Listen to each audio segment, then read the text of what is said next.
nothing but an accident, is it? What happens to you, what you do with it. The first audition I ever went to for a film, I thought I had done a good job. And the director said, we were thrilled with what you did yesterday. And the producer said, and we loved it so much, we all wanted to call you to explain to you why we're not casting you.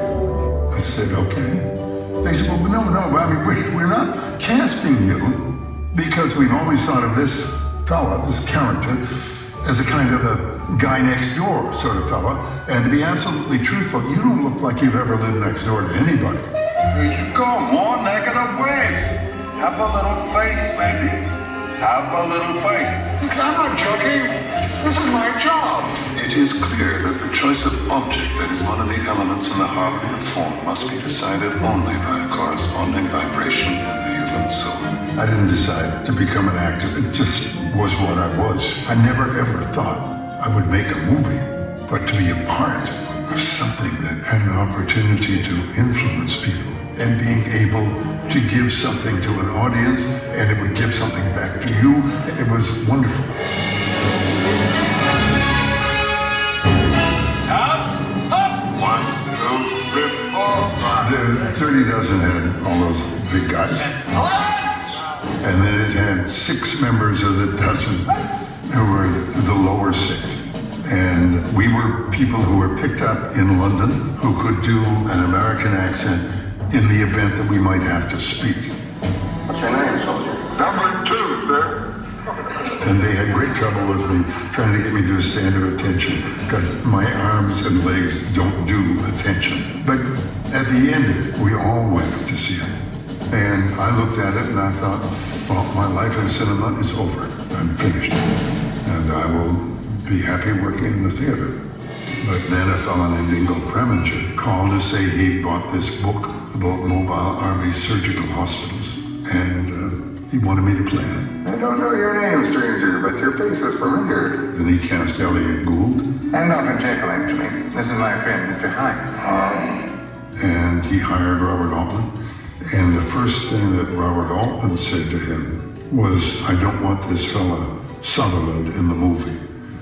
And Ingo said, no, he's my first choice. But it worked out fine. And that changed everything. Just why are you coming along? Casey Joker, and the last of the world's great adventurers. Great directors, great filmmakers. I've worked for some great ones. Federico Fellini, Inca Lola, chin, nose, eyebrows, wigs, a lot. Leonardo Beneducci. This is Awardverleihung Keeney, my father's new foreman. I'm a soldier like you. He was a ferocious spirit, Bernardo. The hell's that? His name's Otto. To a New Yorker like you, a hero is some type of weird sandwich. Brian G. Hunt, Kelly's heroes. I'm drinking wine and eating cheese and catching some rays, you know. Of all the movies that I have done in my life, that's the one that most people speak to me about. My wife was warned that I was in danger.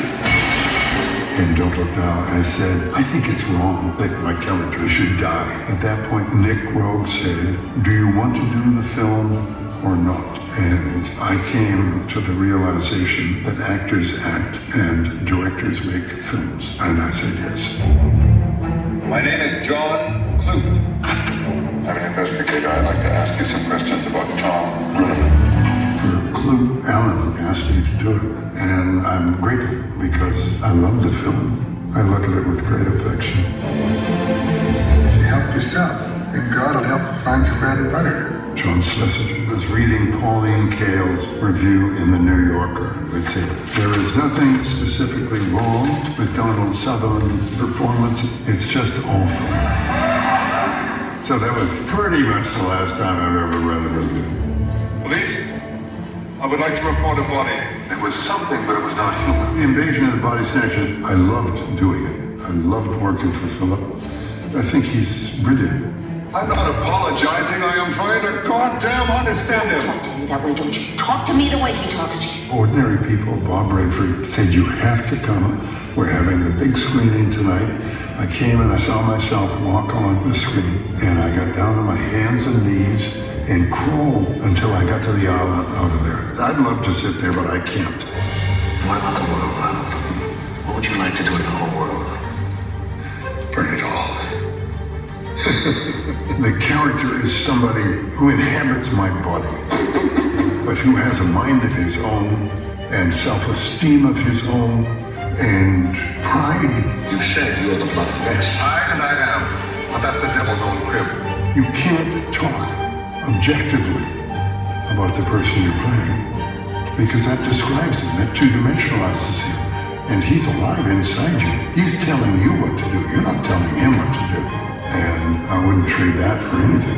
To us. That's the legacy of the modern age. We have information but no truth. Little flashes of electrons and a grain of sand. Who's your lovely Jane for fantasies? I thought we'd agreed never to lie to each other.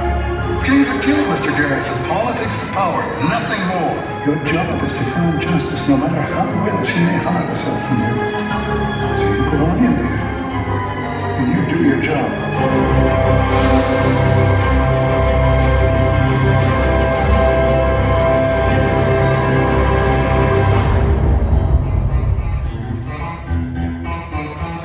Please welcome on stage Sutherland.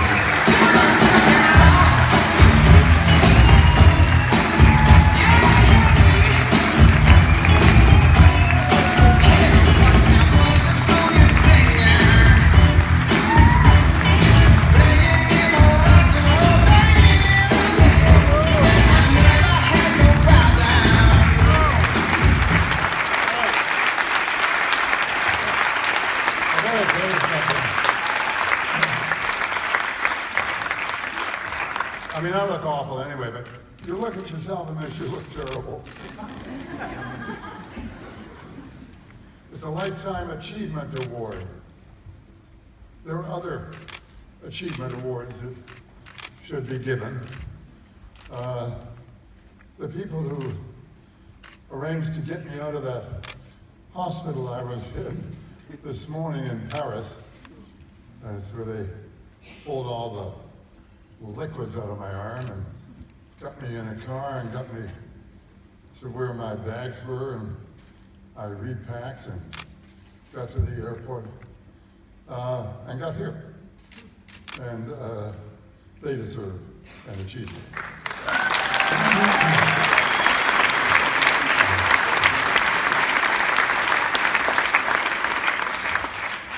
They had a set of steps here for me to walk up on. I don't see where they are. They were over there somewhere.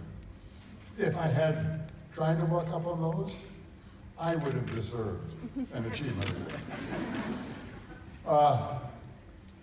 Thank you. Danke. Grazie.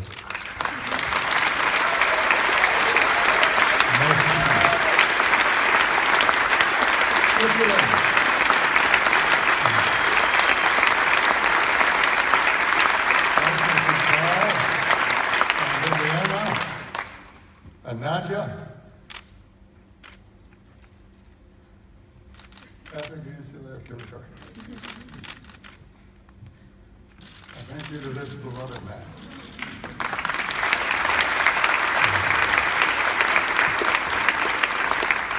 Catherine Olam, who has guided me through so many things for so many years, is here tonight.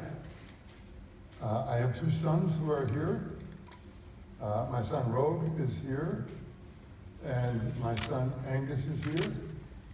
And I've invited about a couple of hundred fellas to be here with me tonight to celebrate the award. I mean, don't look around to see if you can see them. You have to buy a ticket to see them.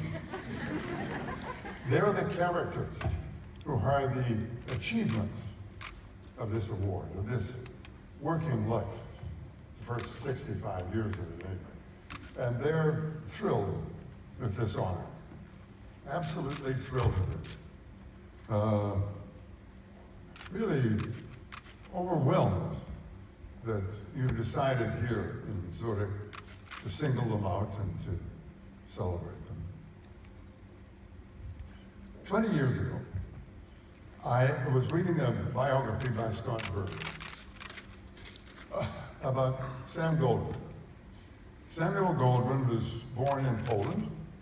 He came from Poland to Pennsylvania in the United States, and he made gloves.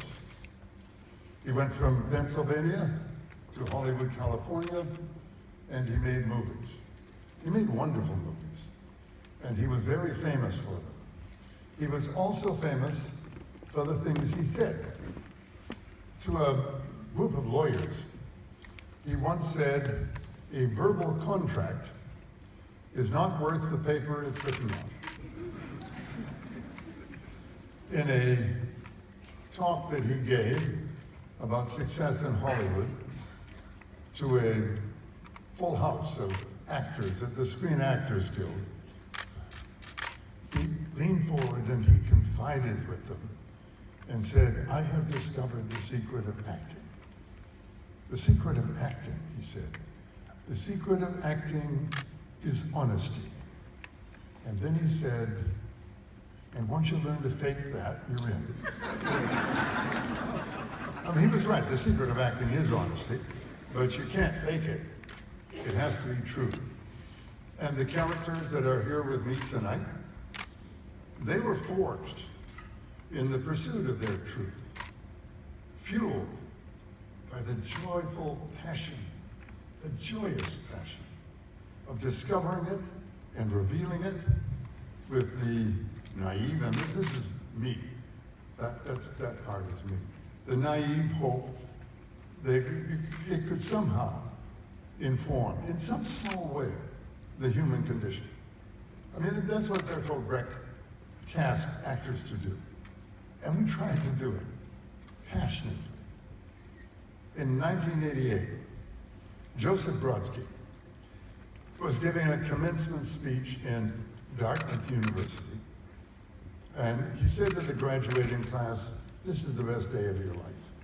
From now on, it's just going to be boring." And he gave them a piece of instruction.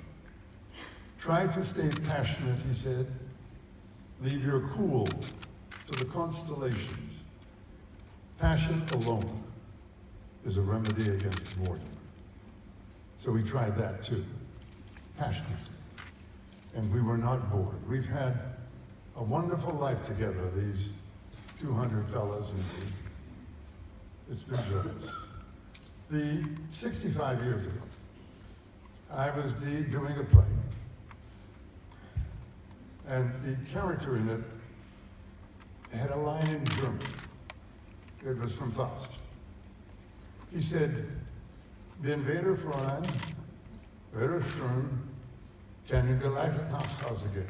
I know my German pronunciation is atrocious. I've been sick.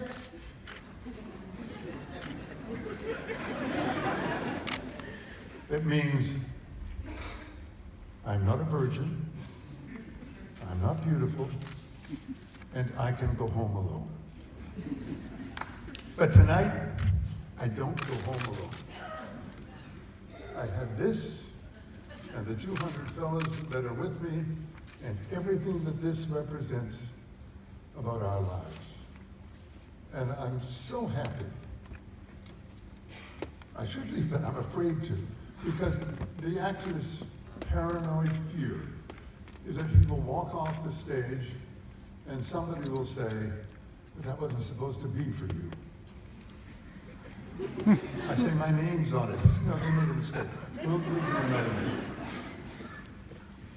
So that's why I always steal Jack Benny's line when he received an award, a wonderful award. And he said, as I say to you now,